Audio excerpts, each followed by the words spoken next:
You know, an interesting thing, a great swing in 1920 will be a great swing in 2020, simply because the player used his body correctly. They load up, they start down in the correct sequence, and then they unwind very powerfully. Now, the old-time swing had some more rotation in it, a little more left knee movement in it, but there's still great players doing that. The thing that you don't see is bad body movements, or where you're sliding or drifting, or you're lifting or dipping on the backswing. You're braced up good, you're loading into your right side, and that's been really a consistent thing. You can't be a good player, a consistent player, a long ball striker without using your legs and your upper torso in a powerful way. I'd like to tell you what I think are the advantages of the PivotPro for the average golfer.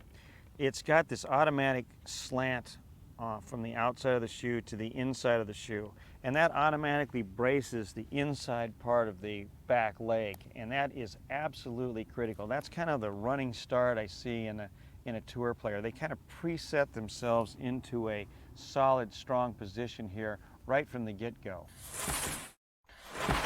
All right, I'm going to give you a typical analysis of how I do a lesson. I took one of the guys off our camera crew as we're shooting the PivotPro today, and you see he's got a nice looking start here. There's a lot of good things. I just gave him my club. It wasn't too warmed up, but when I watched him swing, I'll loop this swing a couple times, and it's a pretty good looking swing, really.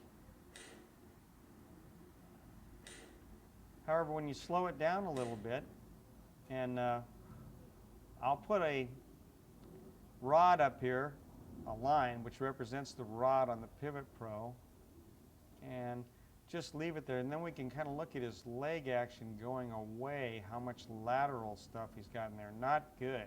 We're going to have a lot of problems with the accuracy and distance. So then we took the PivotPro and put the shoe on him, and we've got the rod here. I'll just sort of outline it for you just on the outside so it's easier to see. They're pretty similar to the one over here. The rod's about exactly the same as this one. I had him do a couple of practice swings so you get used to the shoe and bracing up. Just a couple practice swings, really no instruction. And then we had him swing back, and we saw a pretty big difference here. I mean, massive difference. I told him not to hit that rod going back, so let's look at this one going back. You can see, you know, just like night and day. Allowed him to turn better, pivot better. And when he starts down, one of the things I noticed here when he came down is he really didn't get far off that line either. So we went over to the other swing, and now when I see him start down, I see some more space there where he's actually getting over to the left side better, simply because he pivoted better on the backswing. That's how important it is. It's just unbelievable difference there. So now as we sync the swings up, get that one more click right there and sync them up. We can see much different with the right leg going through. You can see the difference in that right leg. Got better extension. And really, this was just allowing him a few swings with the PivotPro.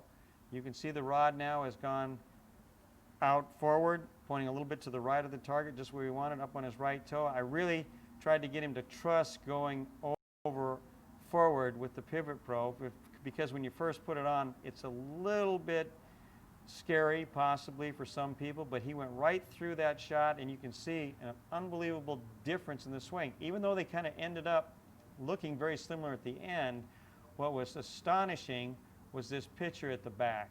Now, who would you rather be?